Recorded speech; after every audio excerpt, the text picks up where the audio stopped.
Ni hao. Salut à tous. Aujourd'hui, nous allons travailler un petit peu le sabre ou le katana.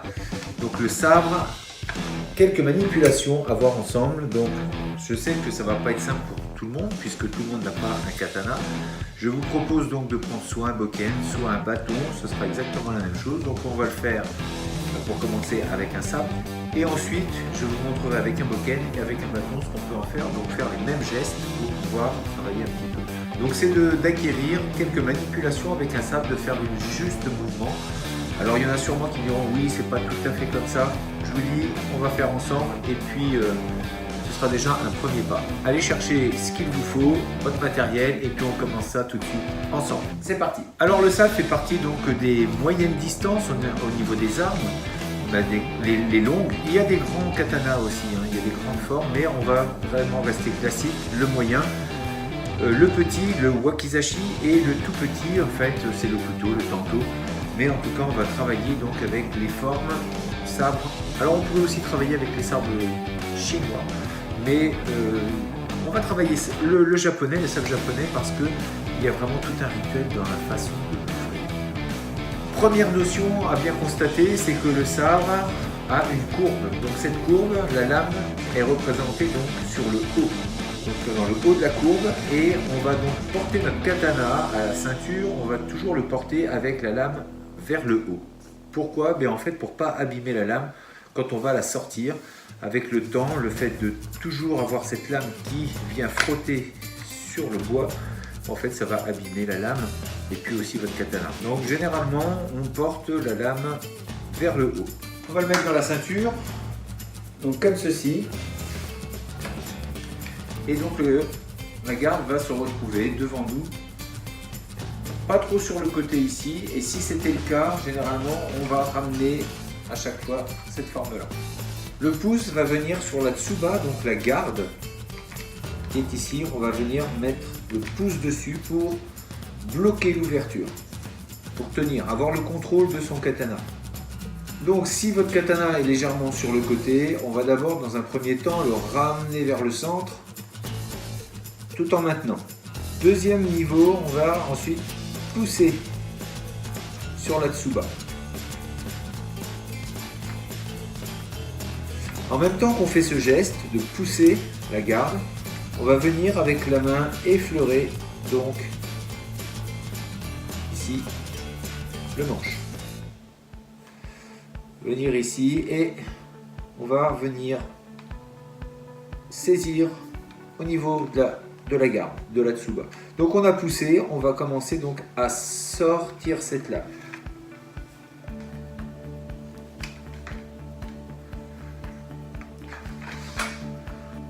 Un ici, sortir avec le pouce.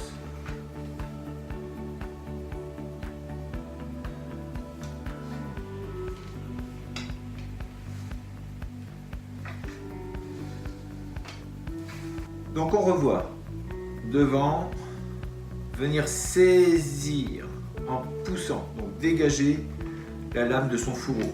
Parce que normalement quand c'est bien pris, si le katana se retrouve garde en bas, ça doit tenir. Ça doit tenir. Donc on pousse pour aider la lame à sortir. Et à partir de là, on va dégainer avec la lame vers le haut et trancher. Pour ramener devant, faire glisser côté non coupant, non tranchant. Donc le non tranchant, on va venir comme ceci et on va faire glisser donc la lame ainsi. Un ici.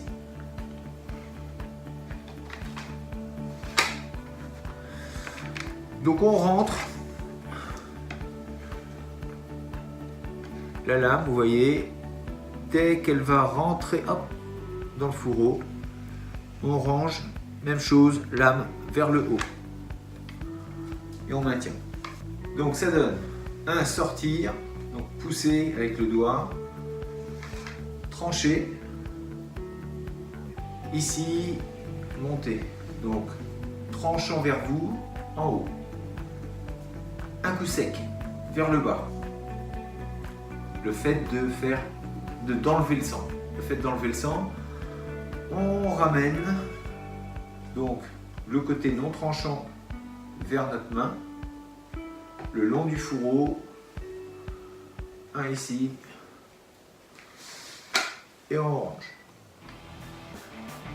Alors la montée du fourreau, une fois que c'est sorti, plus ou moins haute, il y a des écoles où ils vont vraiment lever très haute, dans les formes un peu ninjutsu, des formes comme ça. Sinon, forme plus classique, au centre, on va vraiment venir au niveau du nombril pour rentrer.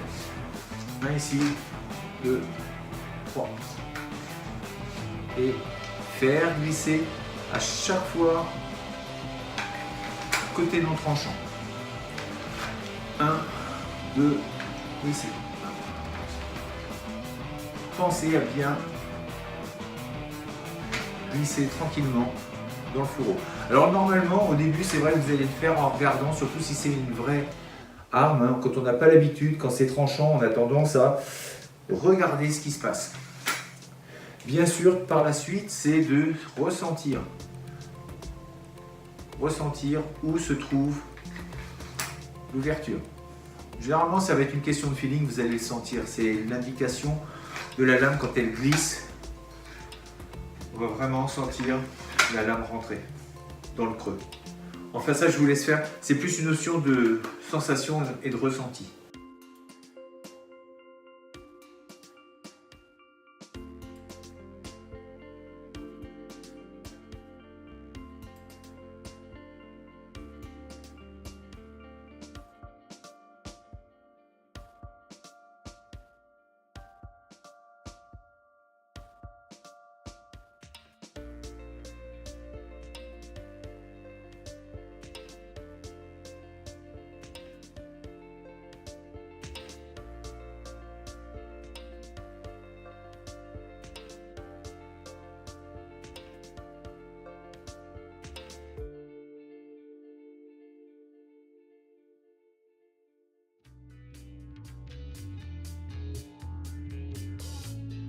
Amener au centre, saisir, trancher en avançant, monter au-dessus de la tête, chasser le sang,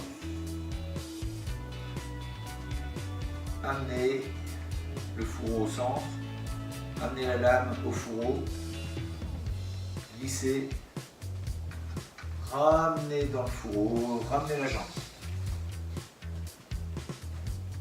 Et quand vous ramenez au centre, pensez à bien ramener ce pouce pour maintenir la tsuba, pour être sûr qu'il n'y ait pas le sabre qui parte. Le gag, hein, ça serait de venir ici prendre, vous avez poussé avant, et le problème peut-être que si vous êtes un peu penché, vous avez poussé, qu'est-ce que va faire le sabre? Il va sortir.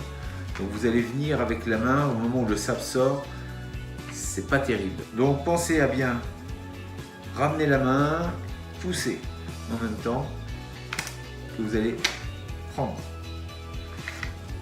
sortir, chasser le sang, ramener au centre, glisser et ramener. On voit ça avec un bokken. Le bokken, c'est exactement la même chose, mais en bois. Donc on a vraiment la même courbure, plus ou moins, mais généralement ils sont à peu près tous pareils. La courbure, donc ce qui symbolise le tranchant, le côté plat. Donc là j'ai pas mis de tsuba, la garde, la plupart du temps on l'enlève, ça gêne plutôt qu'autre chose. Mais en fait, sachez qu'il est normalement, si c'est vendu, généralement vous avez la garde avec. Donc du coup, on fait exactement la même chose. Ce bâton va représenter donc notre sabre. On va le maintenir donc toujours avec la courbure vers le haut. Et on va faire exactement la même chose. Le prendre, sortir. Donc là, effectivement, ça ne va pas sortir la lame, mais pensez à faire les mêmes gestes. Saisir, pousser, trancher, enlever le sang, ramener et ici.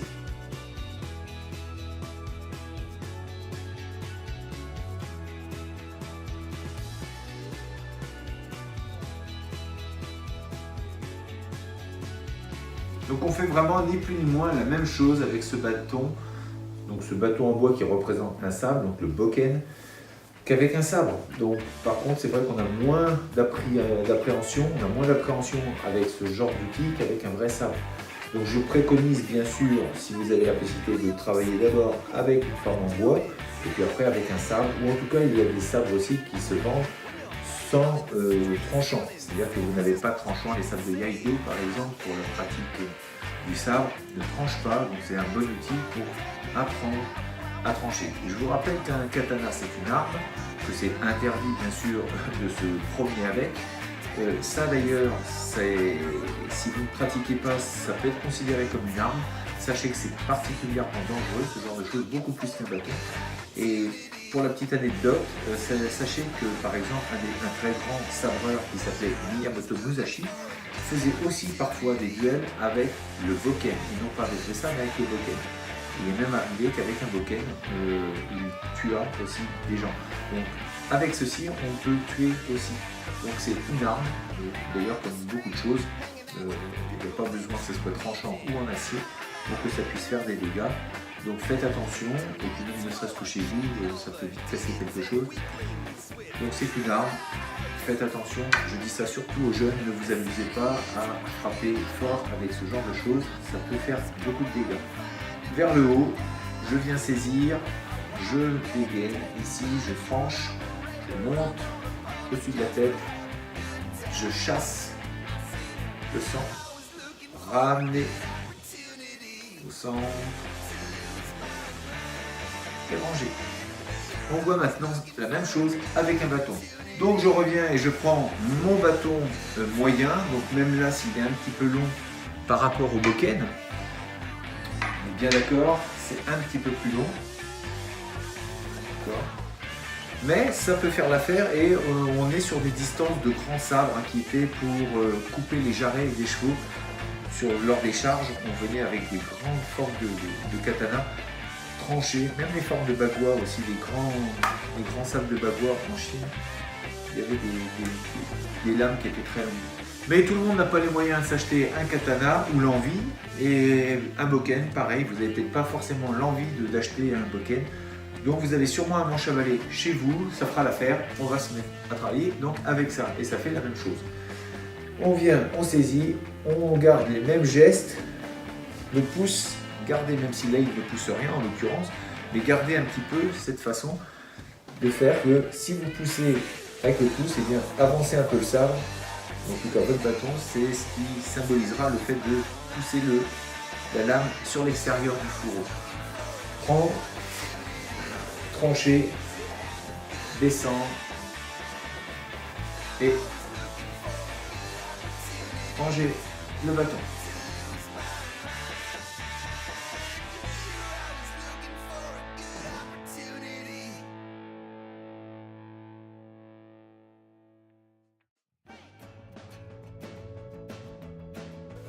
Donc j'espère que vous aurez apprécié cette petite vidéo sur comment dégainer un katana, un sabre. Donc je vous dis à demain pour d'autres vidéos sur le sabre. On va voir quelques manipulations avec le katana. D'ici là, restez forts, restez beaux et surtout restez bienveillants. Ça retient.